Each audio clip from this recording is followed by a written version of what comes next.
Sila Ramadhani. Hadir Pak. Dan Dani Hasibuan. Hadir Pak. Baik, terima kasih. Semuanya hadir ya. Nah, jadi anak-anak, untuk memulai pelajaran kita pada hari ini, untuk menumbuh kembangkan rasa nasionalisme kita kepada tanah air dan bangsa, marilah sama-sama kita terlebih dahulu menjadikan satu lagu wajib nasional, yaitu Garuda Pancasila. Silakan berdiri.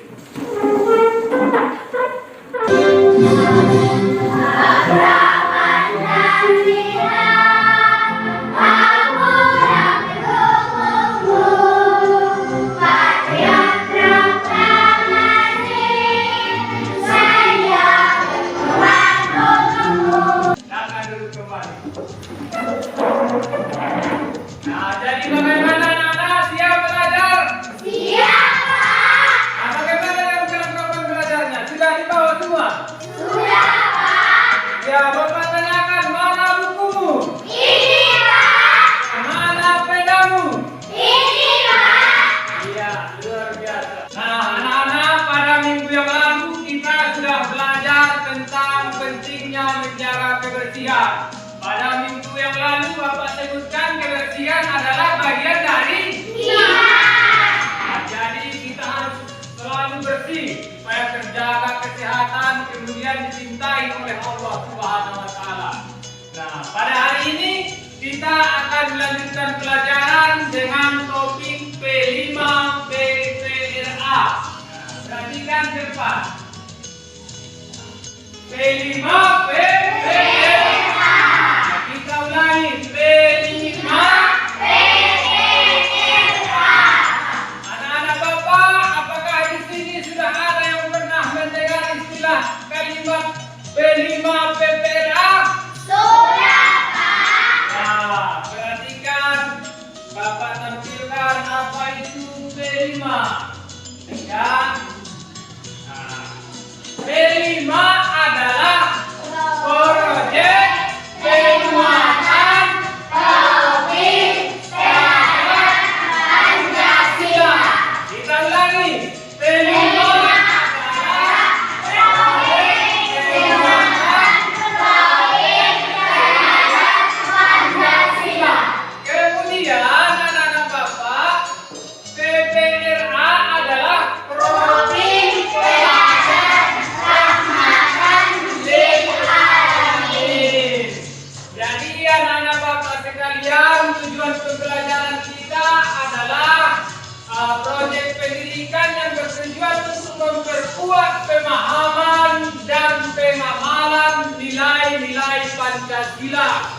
Jadi supaya pengamalan nilai-nilai Pancasila kita semakin kuat, nah itulah sebabnya kita belajar P5 ini.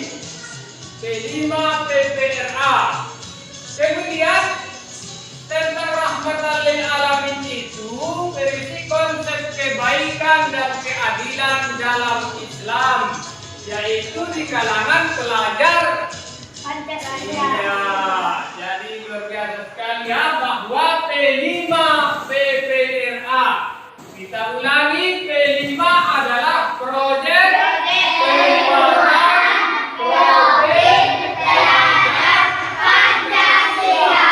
PPRA adalah Topik Rahmatan lil Alamin. Paham anak-anak Bapak? Paham Pak. Paham Pak. Ya, terima kasih. Nah, anak-anak Bapak sekalian, terkait dengan pelajaran kita P5 PPRA ini akan ada video yang akan Bapak tayangkan. Kita ikuti nanti gerakannya kita buat. Bisa kan? Bisa Pak. Silakan berdiri. Ambil posisinya.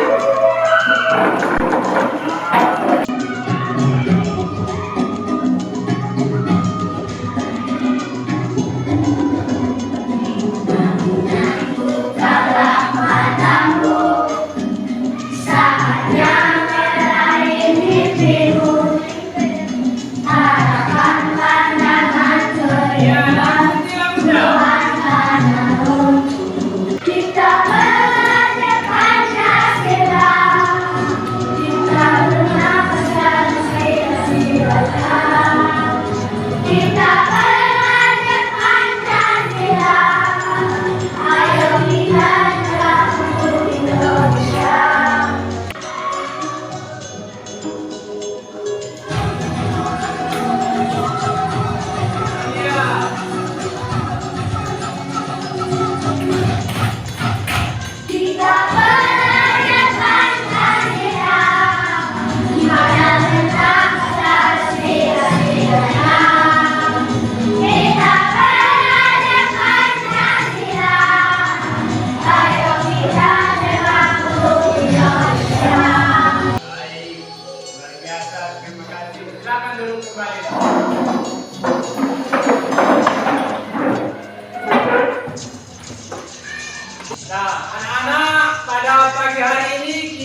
PPRA.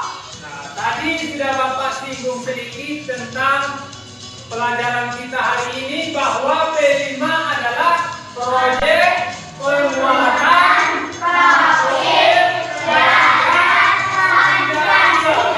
kemudian PPRA adalah program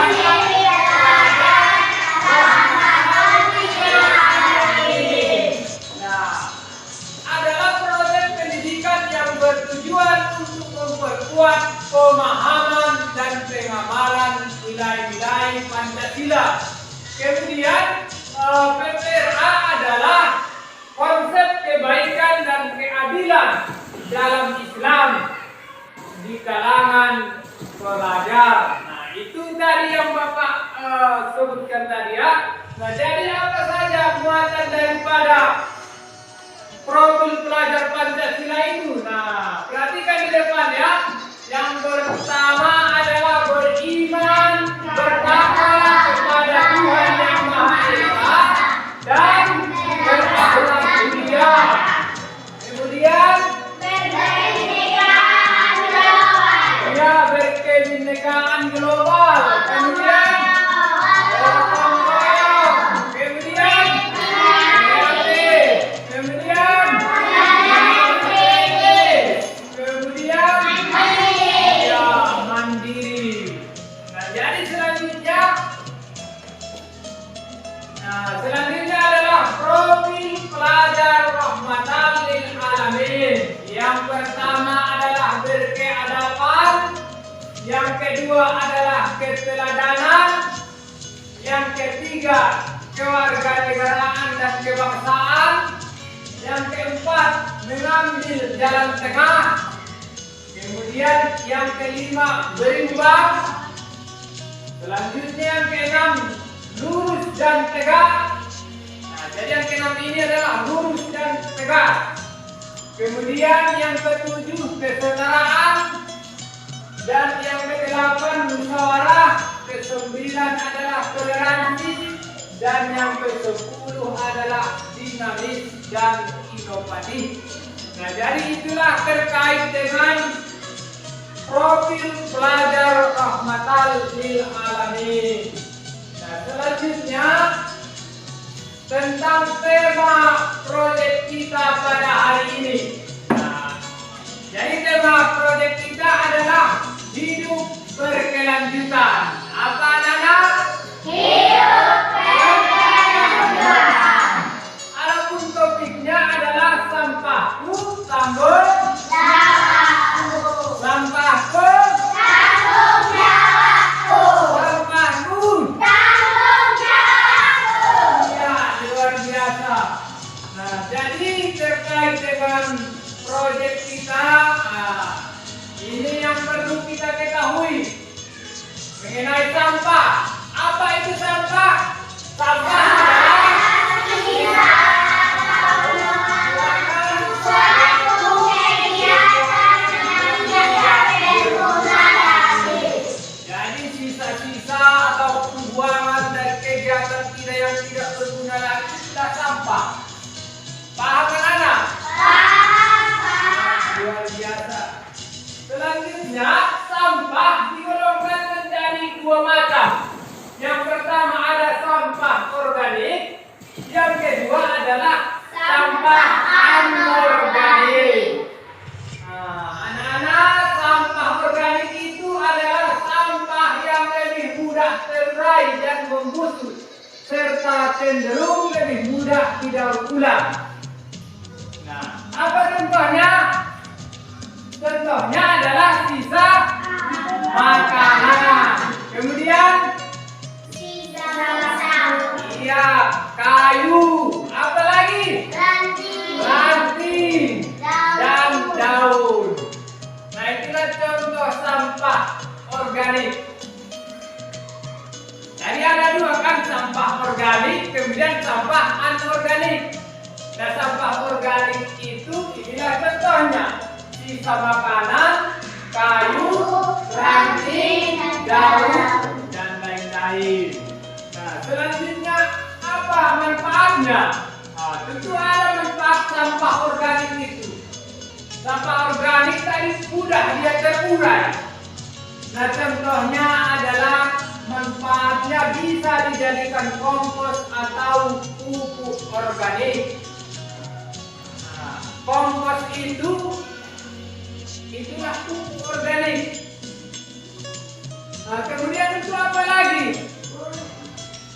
Untuk pakan tambahan ternak seperti kambing, sapi, dan kerbau.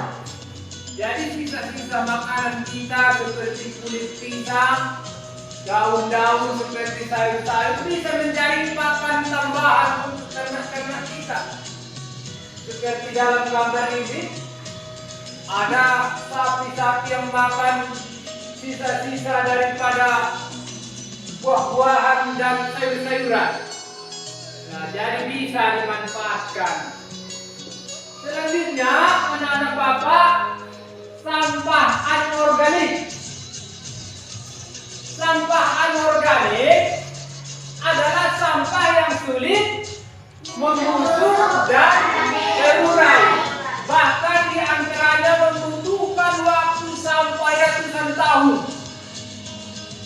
Sampai dia 100 tahun baru bisa terurai. Jadi bahaya sekali jika kita buang sampah anorganik ini sembarangan. Contohnya apa itu, Pak? Contohnya adalah kertas, kemudian plastik, kain, terus garam, dan air. Itulah contoh-contoh sampah anorganik itu. Berbeda dengan sampah organik. Kalau sampah organik mudah terurai. Kalau sampah anorganik dia membutuhkan waktu yang sangat lama. Bisa ratusan tahun. Seperti plastik lama dia baru bisa membusuk dan terurai. Nah, jadi apa Pak manfaat dari sampah anorganik? Ada manfaatnya. Bisa kita olah. Nah, beberapa macam daripada manfaat sampah organik. Sampah bisa digunakan untuk membuat kerajinan tangan seperti botol bekas aqua bisa dijadikan tempat pensil dan lain-lain. Nah, jadi akan kita coba nanti membuat proyek ini. Nah, kita olah nanti botol aqua menjadi tempat pensil kreatif. Karena sampah anorganik ini harus kita daur ulang. Kita olah menjadi barang yang baru dan berguna. Jangan kita buang sampah sembarangan. Paham anak-anak? Baik. Nah, jadi anak-anak, adapun nanti bahan-bahan yang kita perlukan, diantaranya adalah botol aqua bekas. Kemudian apa lagi? Ada kain flanel. Kemudian ada gunting. Kemudian ada potongan kardus. Kemudian ini ada lem lilin namanya, ataupun lem lain yang bisa kita gunakan sebagai perekat. Jadi anak-anak, inilah sebagai bahan-bahan yang kita butuhkan. Nah, jadi selanjutnya kita bagi kelas ini menjadi 3 kelompok. Nah, kita buat saja, kita sepakati ini menjadi kelompok 1. Ketuanya adalah Sidardani. Kemudian ini menjadi kelompok 2. Siapa ketuanya? Kita sepakati. Di Ipan. Nah, baik, Ipan. Kemudian ini kelompok 3. Siapa kita sepakati ketuanya? Alwi. Iya. Nah, jadi anak-anak dengarkan, kita akan membuat proyek membuat tempat pensil daripada botol aqua bekas. Bisa paham anak-anak? Paham. Ngerti? Ngerti, Pak. Bisa kita lanjutkan? Bisa, Pak. Baik. Iya. Iya.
ketiga, yaitu membuat tempat pensil dari botol aqua bekas.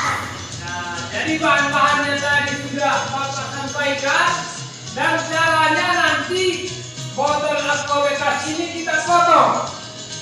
Nah, dipotong nanti kemudian dibalut dengan kain flanel.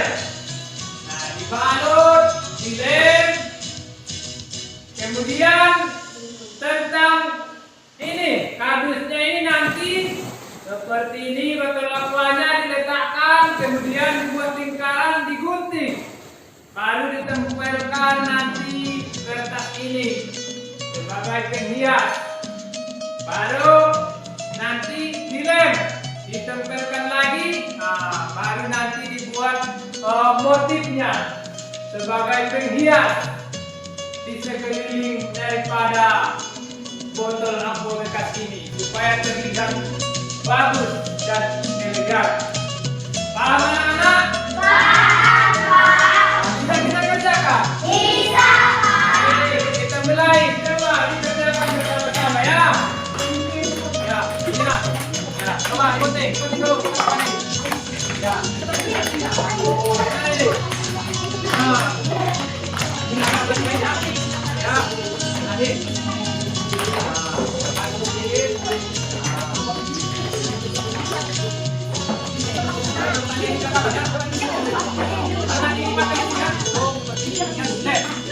Yang lain jangan buat polanya, pola daripada apa ini? Ah, ini seperti kanan, ini seperti kanan ya.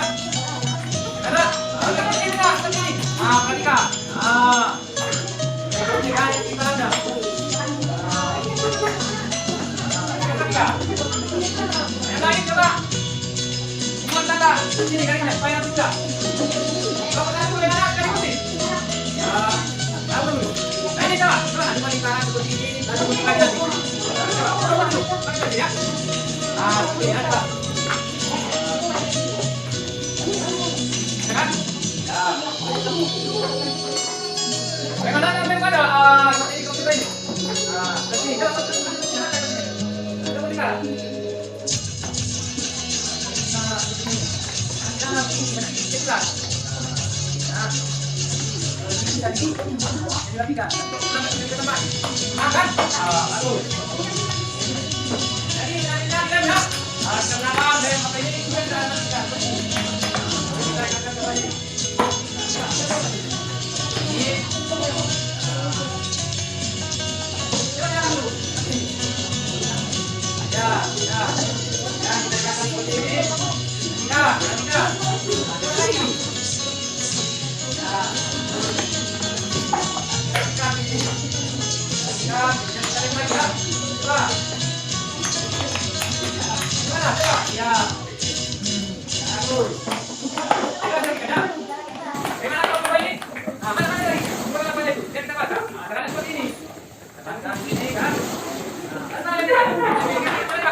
Yang lagi sini, yang kuat ya. Ah, ya coba. Benar ya. Oke, ikuti. Ada sama ya. Jangan ada yang bego, karena dia paham kebanyakan. Nah, bagaimana anak-anak sudah selesai? Sudah, Pak. Siap? Sudah, Pak. Nah, kelompok 1 mana hasil karyanya kelompok 1? Ini, Pak. Iya, luar biasa. Kelompok 2 mana karyanya? Kelompok 2 mana hasil kerjanya? Ini, Pak. Iya, tepuk tangan. Kelompok 3 mana hasil karyanya? Nak? Ini, Pak. Iya, luar biasa. Nah, jadi anak-anak, kita sudah berhasil mendaur ulang botol aqua bekas menjadi tempat pensil kreatif. Nah, jadi luar biasa ya. Nah, jadi ini bisa kita pajang nanti di kelas kita. Nah, anak-anak Bapak, di sini sudah ada lembar kerja yang sudah Bapak sediakan sebagai evaluasi pembelajaran kita hari ini. Silahkan dikerjakan secara mandiri. Nah, Bapak bagikan satu per orang. Jangan lupa membuat nama dan kelas.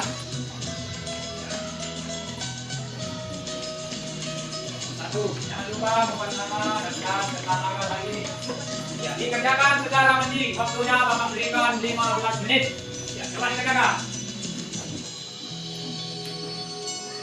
Nama, ya, jam dan tanggal hari ini.